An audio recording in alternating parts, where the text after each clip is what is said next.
में जितने भी मजहब हैं, किसी भी मजहब के महान पुरुष को उठा लो, उस शख्स ने अपने धर्म के महान पुरुष को पुरुष रहने ही नहीं दिया, उसने इंसानियत से निकालकर भगवान के दर्जे पर बिठा दिया।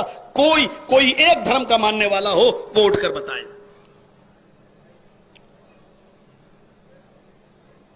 ईसा अलैहिस्सलाम इंसान थे, लेकिन ईसाइयों ने सन ऑफ गॉड, अल्लाह का बेटा बना डाला।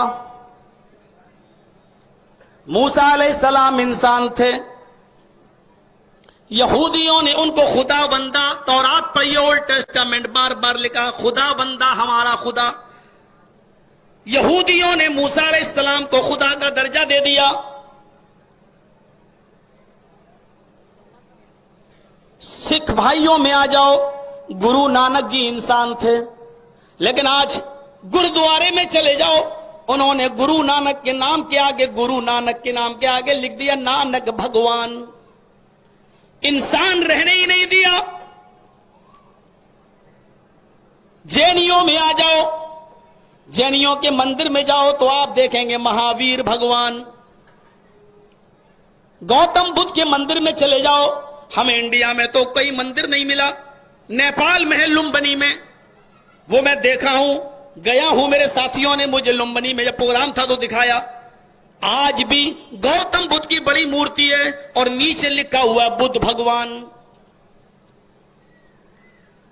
हिंदू भाइयों ने रामचंद्र जी को इंसानियत के दर्जे से निकाल दिया, जबकि वाल्मीकि रामायण में आज तक उनको मर्यादा पुरुषोत्तम कहा गया है। पुरुषोत्तम, सबसे उत्तम इंसान, पुरुष उत्तम, मिला के पढ़ेंगे तो पढ़ा जाएगा पुरुषोत्तम। वाल्मीकि रामायण में आज भी उनको पुरुषोत्तम लिखा गया है, महान पुरुषोत्तम, यानी सबसे बड़ा इंसान, लेकिन पुरुष लिखा हुआ है। हिंदू भाइयों ने भी उनको इंसानियत से निकालकर भगवान के दर्जे में बिठा दिया। वाल्मीकि रामायण के मुताबिक सुप्रीम कोर्ट का एक्स जज काटजू चीख चीख कर कहता है कि रामचंद्र जी भगवान नहीं थे, इंसान थे। वाल्मीकि रामायण में उनको इंसान लिखा हुआ है। 2000 साल के बाद वाल्मीकि रामायण की जगह पर रामचरितमानस लिखी गई, 2000 साल के बाद। और गौर करो कि वो रामायण कहां लिखी गई, वो रामायण अयोध्या में लिखी गई, और रामायण के आखिरी पन्ने बाबरी मस्जिद के सहन पर बैठकर तुलसीदास जी ने रामायण के उन आखिरी पन्नों को उसमें लिखा है। कितना भाईचारा था, मस्जिद में रामायण लिखी जाती थी। मेरे प्यारे साथियों, मुसलमान कितना प्यार करते थे उस जमाने में।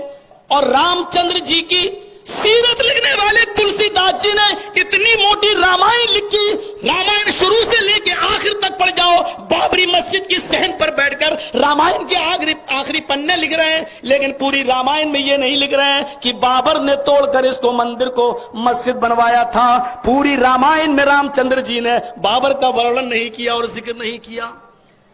वाल्मीकि रामायण पढ़ जाइए और रामचरितमानस पढ़ जाइए मेरे भाइयों। इसके बाद ऋग्वेद, अथर्ववेद, सामवेद, यजुर्वेद, फिर आ जाइए आप पुराणों में, भागवत पुराण, कल्की पुराण, भविष्य पुराण, मत्स्य पुराण, शिव पुराण, ये 18 पुराण। फिर उपनिषदों में आ जाइए, इन किताबों को पढ़ेंगे तो आंखें खुल जाएंगी। हिंदू मुस्लिम कितना भाईचारा था, कितनी एकता थी, कितनी एक और अखंड। हिंदू को दर्द होता था तो उसका की तकलीफ मुसलमान अपने दिल में महसूस करते थे, और मुसलमान को तकलीफ पहुंचती थी तो हिंदू उसका दर्द अपने दिल में महसूस करता था।